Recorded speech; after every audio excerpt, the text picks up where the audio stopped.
Bienvenue dans cette deuxième vidéo du module numéro 3. On va s'occuper des 12 animaux du zodiaque chinois, ce qu'on appelle les 12 branches terrestres. Donc, ces animaux, alors vous avez certainement déjà vu cette représentation où on a donc les 12 animaux qui sont représentés en cercle. On a le rat, donc la place du rat, c'est ici en bas. Je vais vous expliquer pourquoi ensuite. Ensuite, on a le bœuf, ensuite le tigre, le lapin, le dragon, le serpent, le cheval, la chèvre, le singe, le coq, le chien, le cochon et on revient au rat. Donc, on a un cycle de 12. Alors, je vais aussi vous donner les noms. Donc, ici, ils sont indiqués également en pinyin. Alors, je n'ai pas une prononciation très rigoureuse parce que je n'ai pas fait de chinois, donc je vais vous le prononcer de façon à ce que tout le monde se comprenne. Donc, le rat, c'est Zi. Le bœuf, c'est Cheu. Le tigre, c'est Yin. Le lapin, c'est Mao. Alors, petite précision sur le lapin, parfois, on parlera aussi du lièvre. Et au Vietnam, ils parlent du chat. C'est le même animal du zodiaque. Alors, nous, on utilise plutôt le mot lapin parce que c'est un animal, on va dire, il a une forme de douceur, il n'est pas du tout sauvage dans sa personnalité. Donc, voilà, c'est plutôt un animal gentil et domestique. Chêne, le dragon. Le serpent, c'est Si. Le cheval, c'est Wu. La chèvre, c'est Wei. Le singe, c'est Shen. Alors, attention à bien distinguer Shen, le singe, de Chen, le dragon. Donc, le plus simple, c'est quand vous parlez de l'un, de bien aussi donner le nom en français. Coq, c'est Yu. Le chien, c'est Xu. Le cochon, c'est Hai. Et donc, le rat est Zi. Alors, pourquoi je vous ai indiqué que le rat, il est ici et le cheval, il est ici en haut? Pourquoi? Parce que ce cycle des 12 animaux, il se cale en fait sur ce dessin du grand retournement. Donc on parle vulgairement du dessin du Tao, ce qui est un peu un contresens parce que le Tao, ça veut dire la marche des choses. Donc, ce n'est pas quelque chose qu'on peut représenter. Ce dessin, en tout cas, de la danse du yin, ici en noir, et du yang. Donc, on a ici le maximum du yin et ici en haut le maximum du yang. Or, le cheval, c'est l'animal de l'été, donc il représente effectivement le maximum du yin, du yang, pardon, alors que le rat, qui correspond vraiment au mois du solstice d'hiver, il correspond au maximum du yin. Donc, c'est pour ça que je vous les mets dans ce sens-là.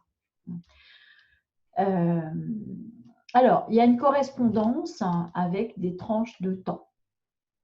Donc, par exemple, le rat, donc c'est le mois de décembre et c'est 23h à 1h. Donc, les heures qui sont indiquées ici sont des heures solaires. Donc, il faudra bien évidemment corriger en fonction de l'heure légale à l'endroit où vous êtes. Et du décalage horaire, mais ça, on en reparlera ultérieurement. Donc, mois de décembre, donc le rat. Le bœuf, c'est le mois de janvier et c'est la tranche du tout petit matin ou juste après minuit, entre 1h et 3h. Le tigre, donc yin, c'est le mois de février, c'est entre 3h et 5h du matin, heure solaire. Le lapin, c'est vraiment le mois du solstice de printemps, c'est le mois de mars, de 5h à 7h du matin. Le dragon Chen, c'est le mois d'avril, de 7h à 9h du matin.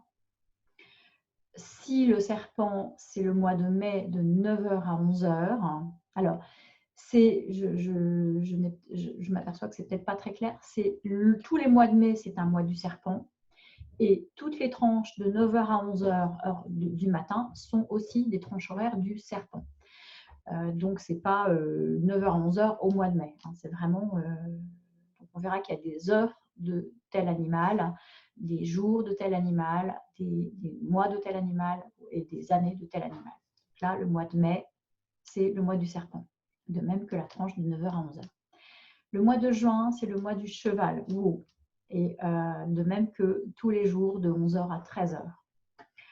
Le mois de juillet, c'est le mois de la chèvre, Wei, et donc c'est la tranche horaire de 13h à 15h, donc tout début d'après-midi. Chêne, le singe, c'est le mois d'août et c'est tous les après-midi entre 15h et 17h, heure solaire. Le coq, Yu, c'est tous les mois de septembre et c'est la tranche de 17h à 19h, donc fin d'après-midi. Xu, le chien, donc c'est les mois d'octobre et c'est les tranches de 19h à 21h, donc début de soirée. Le cochon Hai, c'est le mois de novembre et c'est la tranche de 21h à 23h. Et donc, on est revenu au rat, donc de 23h. Donc là, petite précision, le rat, il est finalement coupé en deux, c'est-à-dire qu'il se rattache à, dans un sens, on a la tranche 23h à minuit, et puis ensuite, on verra, on a la tranche 0h à 1h qui correspond au jour d'après, en fait. Alors, en fait, quand on parle des mois de juillet, mois de juin, etc., ce n'est pas tout à fait calé sur nos mois du calendrier. Je reviens sur l'orbite que décrit la Terre autour du Soleil.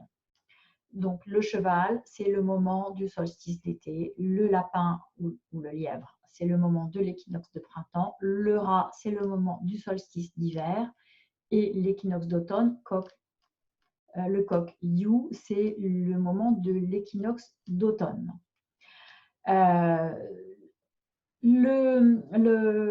fait, on va découper les 360 degrés de l'orbite totale en 12 portions de 30 degrés. Donc l'angle, il est stable, mais comme l'orbite que décrit la Terre, elle n'est pas circulaire, elle est de forme ovale, ça va correspondre à des durées qui vont être différentes. Par exemple, quand on est aux équinoxes, on a ici, le coq, c'est 30 jours et 15 heures, parce que c'est là où c'est le plus court. Là, au niveau du lièvre, on a 30 jours et 0 heure. Alors qu'inversement, si on est au solstice, c'est là où ça va être le plus long. On va avoir, ou pas forcément d'ailleurs, parce que je vois que le rat, c'est 29 jours, donc il est plus proche du soleil à ce moment-là. Donc, du coup, la durée de chaque mois, en fait, n'est pas la même en fonction des mois. Et donc, de même qu'on avait déterminé le positionnement, le changement d'année en fonction de l'emplacement de la Terre sur son orbite, eh bien, le début de chaque mois, eh bien, c'est pareil, ça va dépendre de la position de la Terre au moment où elle change on va dire de quartiers. Ces quartiers, ça s'appelle des JIE, J-I-E. Donc là, donc on a vraiment des barrières qui sont franchies par la Terre avec donc des dates. Donc ça nous donne des changements de mois entre, par exemple, le 4 février, le 4 février, le 6 mars, le 5 avril, le 6 mai, le 6 juin, le 7 juillet, le 8 août, le 8 septembre, le 8 octobre, le 8 novembre, le 7 décembre et le 6 janvier. Donc les dates, donc les changements se font entre le 4, parfois le 3 au soir, comme on l'a déjà vu, ou le 7, 8, donc 7 ou 8 du mois. Donc, ces 12 branches terrestres, alors, je vous ai indiqué ici les correspondances en idéogrammes, parce que parfois, sur certains sites, vous les verrez en idéogrammes. Alors, sans vraiment vous faire bachoter le fait de savoir les écrire. En tout cas, c'est bien que dans un coin, vous ayez ces idéogrammes indiqués. Alors, donc, ils sont liés, ces mois, donc ces branches, elles sont liées aux saisons. Donc, il y a un traité assez ancien qui s'appelle le Han Shu. Je vais cliquer ici, ça nous ouvre. Donc, on a la page Wikipédia, tout simplement, qui s'ouvre. Donc, le Han Shu, livre des Han, et le livre classique d'histoire classique qui couvre l'histoire des Han occidentaux de moins 206 à 25. On l'appelle aussi parfois livre des Han antérieurs. Donc, je vous laisserai retournez sur la page Wikipédia hein, en tapant Handschuh si vous souhaitez en savoir plus. Donc ce texte, hein, il dit propager les germes à Tse, nouer les pousses à Tchéou, débuter la croissance à Yin, protéger la prospérité à Mao, stimuler la beauté à Shen, être déjà florissant à Si, le déploiement des calices à Wu, le cheval, la belle végétation d'homme de l'ombre à Wei, affermissement du Yin à Shen. Le Yin s'attache fermement à Yu, il a donc totalement disparu à Xu, contenir et enfermer à Hai. Voilà. Et donc là, on a décrit le cycle, hein, donc début du printemps, début de l'été, début de l'automne, début de l'hiver. Donc c'est un texte classique très, très ancien. Voilà, c'était juste pour illustrer cette notion de lien avec les saisons. Alors, l'animal, hein, ce qui est important, c'est que, parce que parfois, quand en début d'année, on s'intéresse à qu'est-ce qui est dit, à quoi va ressembler l'année du rat ou l'année du cheval, etc., très souvent, les interprétations sont données en fonction des caractéristiques physiques ou psychologiques supposées de l'animal. Or, ce n'est pas comme ça que ça se passe. L'animal, c'est une métaphore et ça n'est pas l'animal en tant que tel. Pour illustrer ça, si on prend l'exemple du cheval, hein, le cheval dont on parle dans le zodiaque, donc il s'écrit comme ça en idéogramme, son nom en pinyin c'est Wu, alors qu'un cheval, l'animal qui court, là c'est beaucoup plus explicite, on voit le cheval, donc là vous voyez la tête, les antérieurs, et puis voilà les pattes qui s'agitent, hein. On voit le cheval qui court, donc c'est Ma, le cheval. Donc, si ce n'est pas le même mot, c'est simple, c'est que ça veut dire que ça n'est pas la même notion, tout simplement.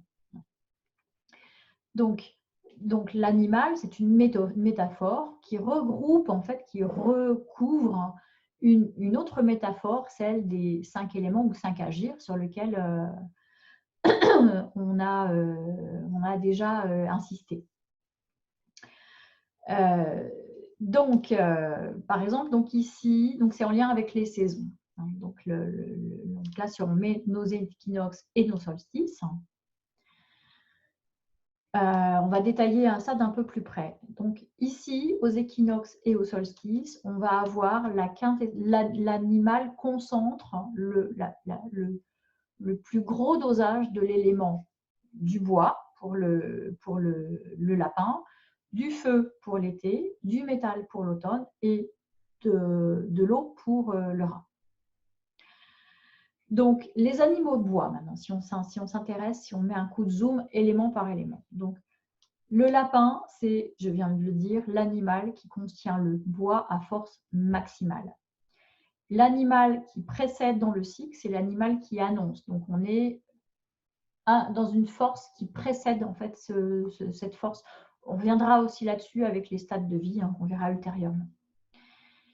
L'animal, donc là, on a pas mal de bois dans le tigre. Hein. C'est du bois qui est un peu moins mature que celui du lapin. Et puis, l'animal qui succède, donc le dragon, il va transitionner vers la suite. Donc, on a encore du bois fort, mais on verra tout à l'heure qu'il y a quand même une bonne dose de terre, parce que la terre, c'est l'élément qui fait les transitions, qui fait les liens entre les saisons. On a aussi deux autres animaux dans lesquels on retrouve du bois. On a la chèvre, donc là c'est du bois en stock. Donc c'est un peu les fagots qu'on a stockés pour préparer l'automne et puis l'hiver. Et puis le cochon, on a vraiment le démarrage du bois, donc c'est vraiment les graines. Hein. C'est pas encore du bois très solide, mais c'est les premières idées qui vont ensuite donner des fruits, qui vont pousser dans les mois, donc une fois qu'on aura passé l'hiver. En fait, c'est ça le lien. L'été maintenant. Donc le cheval, c'est l'animal qui contient le feu à force maximale. Le serpent, donc il annonce cette culmination du feu. Donc on a beaucoup de feu quand même. Il est très fort dans le serpent. La chèvre, donc qui est l'animal qui suit, on est un peu en dessous, c'est-à-dire que là, on verra tout à l'heure, on mettra de la terre à cet endroit-là. Donc, la chèvre est ce qui transitionne vers l'automne. Le tigre, on a la naissance du feu ici. Et le chien, donc c'est du feu en stock. C'est un peu le feu qui couvre, la braise qui couvre en dessous de la cendre. L'automne maintenant, donc les animaux métal. Donc le coq, alors, gris sur blanc, c'est pas très facile à discerner, mais donc le coq, c'est l'animal qui comporte le plus fort dosage de métal. L'animal juste avant, le singe, donc il annonce cette culmination, donc il est quand même déjà très fort. Hein. Et puis l'animal qui suit, c'est-à-dire le chien, transitionne vers l'automne, vers l'hiver, pardon, et donc il contient encore pas mal de métal. Le serpent, il est ici, c'est lui qui représente les pépites, en fait. Il contient les pépites de métal, hein, donc ce métal naissant. Et le bœuf, lui, il correspond au métal en stock. Hein, donc c'est vraiment les minerais enfouis au fond du jardin.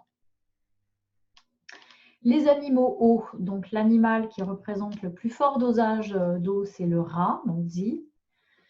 L'animal qui précède, il annonce cette culmination de l'eau, et l'animal qui suit, donc le bœuf, l'eau reste très forte, mais elle est en déclin et donc il transitionne vers à nouveau le printemps.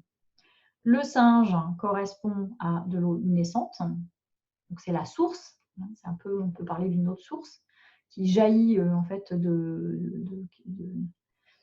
alors pas de la terre en l'occurrence, mais en tout cas qui jaillit à la surface. Et le dragon, donc c'est l'eau en stock, c'est un peu l'image de la nappe phréatique. Hein, très souvent, c'est un réservoir qui est dans la terre.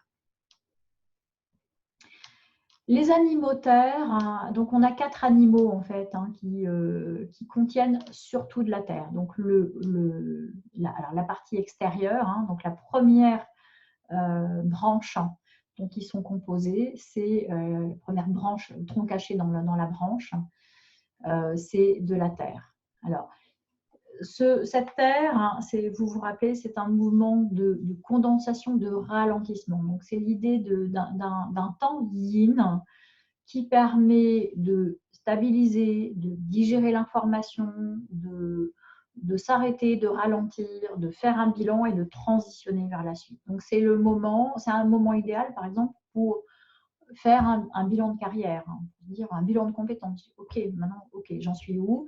Qu'est-ce que j'ai appris? C'est quoi mes aspirations maintenant? Maintenant, je vais me diriger à quel endroit? Donc, c'est des moments de transition possibles. Alors, c'est une terre qui n'a pas la même qualité selon l'animal. Hein. C'est-à-dire que déjà, dans le chien et dans le dragon, c'est une terre yang. Donc, c'est une terre qui est beaucoup plus compacte. Hein. On va dire c'est plus une pierre. Hein. C'est plus du roc. Hein. Donc, c'est plus difficile d'aller accéder à ce qui est en dessous.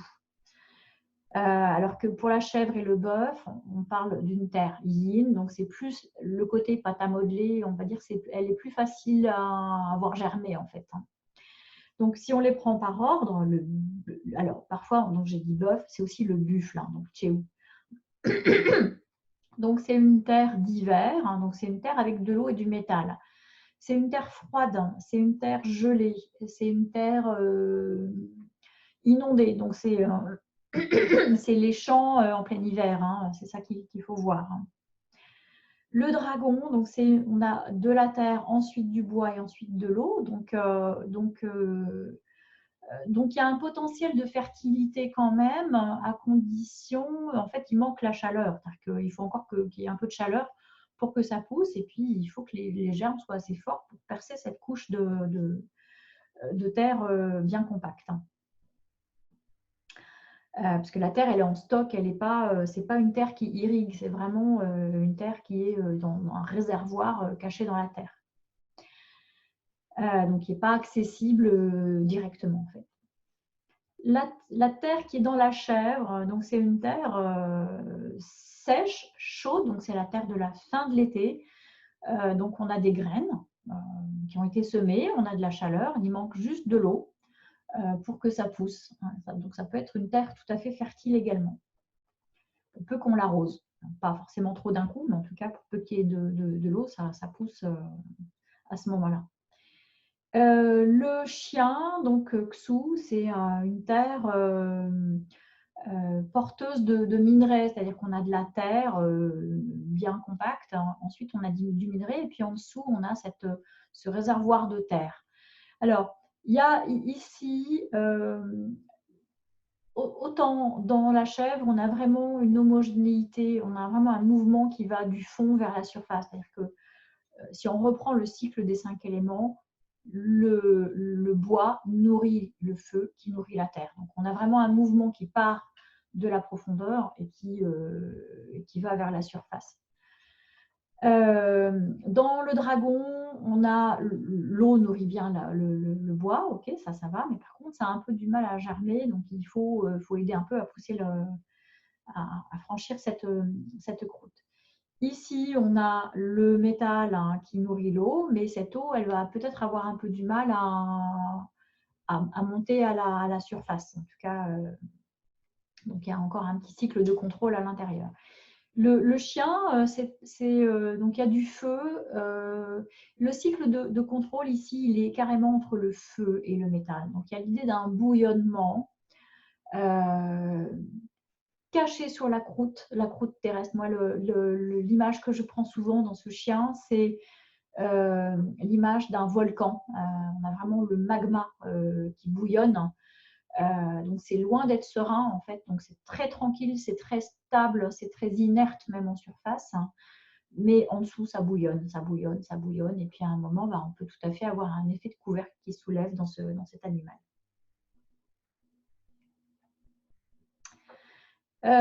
Donc sur les animaux qui contiennent de la terre, donc on a parlé tout de suite de ces 4 animaux terre, hein, où la terre est vraiment tout de suite à la surface. Ces animaux, dans ces animaux, la terre est plutôt une force d'obstruction. C'est-à-dire que si on a trop d'animaux terre, alors si on a un animal terre, ça donne vraiment de la stabilité, de l'ancrage, le côté très ancré, les pieds sur terre, hein, donc c'est une force d'ancrage, un côté pragmatique.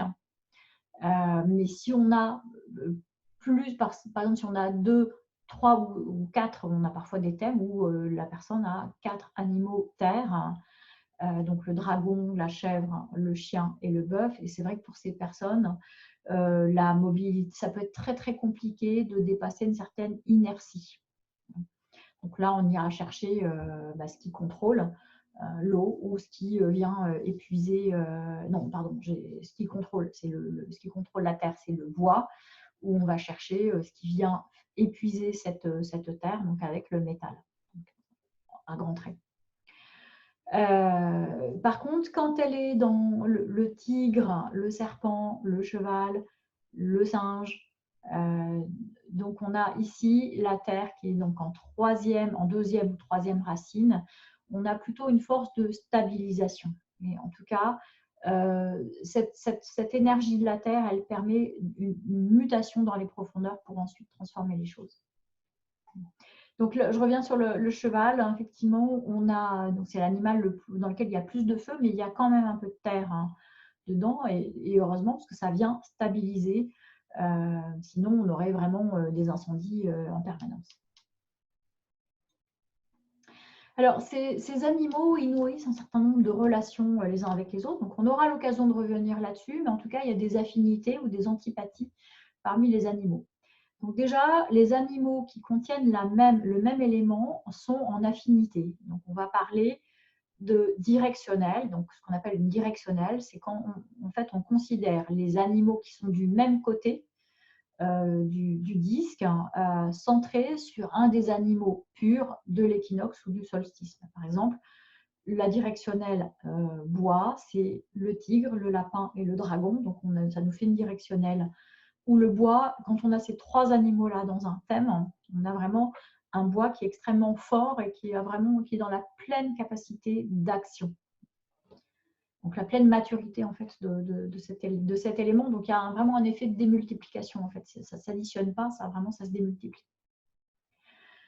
Le serpent, le cheval et la chèvre, donc on a une directionnelle feu. Donc là, on est vraiment sur la quintessence du feu, en tout cas le feu le plus puissant, le plus en position d'action qu'on puisse trouver. Le singe, le coq, le chien, donc on a donc la directionnelle métal, donc là où le métal est vraiment le plus fort, hein, et la directionnelle eau, où on a le cochon, le rat et le bœuf, donc là où l'eau est vraiment la plus agissante, en tout cas la plus forte. Donc il n'y a pas de directionnelle terre en fait. Mais par contre, ces 4 animaux terre, ils fonctionnent ensemble, c'est-à-dire qu'ils nourrissent une relation d'affinité les uns avec les autres. Donc ça veut dire quoi une relation d'affinité? C'est par exemple quand le temporel arrive ou dans l'équilibre d'un thème, on va dire que ça donne quelque chose qui est il y a une espèce de paix à l'intérieur de ce diagramme, mais par contre on risque aussi d'aller dans l'excès de l'élément en question. Donc ça c'est aussi un problème, ce que je disais tout à l'heure, pour quelqu'un qui aurait les 4 animaux ou 4 piliers avec les animaux terre. On aurait trop d'inertie, trop de terre. Alors, on a aussi, donc quand les animaux sont en face à face, on a aussi des relations d'antipathie. Hein, donc, on va parler. Alors, j'exclus pour le moment les animaux terre, mais vous voyez, par exemple, le rat et le cheval, hein, sont en opposition l'un avec l'autre. De même qu'on va avoir une opposition entre le lapin et le coq, et puis entre le singe, le tigre, et entre le serpent et le cochon. Donc on affinera cette notion qui s'appelle une notion de clash. Donc c'est une opposition frontale. Alors un clash, comme le mot l'indique, c'est pas quelque chose de confortable. Donc il y a l'idée d'une prise de tête, d'un conflit, d'un tiraillement à résoudre. Donc, on va s'intéresser à dans quel secteur ça se situe du thème. Et l'idée, en fait, hein, c'est pas tant que c'est un conflit et que c'est, par exemple, le cheval et le rat sont condamnés à pas s'entendre. C'est juste, ils ne se comprennent pas spontanément. Que le cheval, il est 100% feu, ou presque. Le rat, il est 100% eau. L'eau et le feu sont en relation d'antagonisme, hein, puisque l'eau contrôle le feu. Donc, le feu, il n'aime pas trop être contrôlé. Donc, l'idée, c'est de transformer ce côté inconfortable en se disant, OK, qu'est-ce que j'ai à apprendre? C'est quoi l'apprentissage qui m'est demandé dans cette situation-là? Donc, c'est vraiment l'occasion d'élargir un petit peu la vision des choses. C'est aussi la raison pour laquelle, quand on fait des projets à 6 mois, ce n'est pas forcément une bonne chose, parce que donc un projet, par exemple, dont on dirait OK, on le commence là maintenant, et on doit, donc au mois du rat, donc au mois de décembre, et on doit le terminer au mois de juin, donc au moment du cheval. En fait, il y a un clash entre le moment du début et le moment de la fin. Donc, quand il y a un conflit entre l'énergie du début et l'énergie de la fin, ce n'est pas forcément très facilitant pour le déroulement du projet. On peut noter d'ailleurs que la nature est bien faite, hein, puisque du coup, les bébés sont portés 9 mois, et que donc 9 mois, il n'y a pas de clash. Donc, il n'y a pas de conflit entre le début du projet et puis la fin, en tout cas entre la conception et puis la naissance. Alors, je vous disais, je mets un petit peu à part les animaux terre. Donc, quand les animaux terre qui se font face, alors on reviendra sur cette notion de clash de terre. En tout cas, ce n'est pas un choc au sens un apprentissage, une opposition, puisque ces animaux, ils ont en commun peut-être de la même famille, hein, puisqu'ils sont dans la grande famille des animaux terre. Donc, ils se connaissent un petit peu, ils se côtoient, ils échangent leurs propriétés terre. Donc, le clash de terre vient plutôt potentialiser quelque chose. Donc, on n'est pas du tout sur le côté inconfortable que peut représenter un clash, les autres clashs où on se dit, OK, qu'est-ce que j'ai à comprendre, qu'est-ce qu'il faut que je comprenne, sur quoi ça vient me chercher. Un clash de terre, au contraire, on verra que ça vient plutôt ouvrir les stocks pour le meilleur et pour le pire. Ça n'est ni favorable ni défavorable en soi, ça va dépendre de l'équilibre du thème. Ensuite, on a des affinités entre les animaux, tous les 4 animaux. Donc là, ça dessine ce qu'on appelle une triangulaire. Donc, il y a une alliance en fait énergétique entre des animaux qui ont quelque chose en commun, donc qui a à voir avec l'animal de l'équinoxe ou du solstice. Donc ici, par exemple, on a une triangulaire bois entre le lapin, la chèvre et le cochon. Donc, il y a une complémentarité énergétique liée à des éléments de stade très différents. On reviendra ultérieurement sur cette notion. Mais ça peut avoir tendance à plomber, vraiment à déséquilibrer un thème. Un petit peu comme la directionnelle, il y a un effet de démultiplication très important en fait dans ce type de configuration. Donc, voilà, donc on va maintenant s'attaquer aux 5 éléments dans la pensée chinoise classique et leur correspondance en bas de eux. Donc, je vous dis à très vite.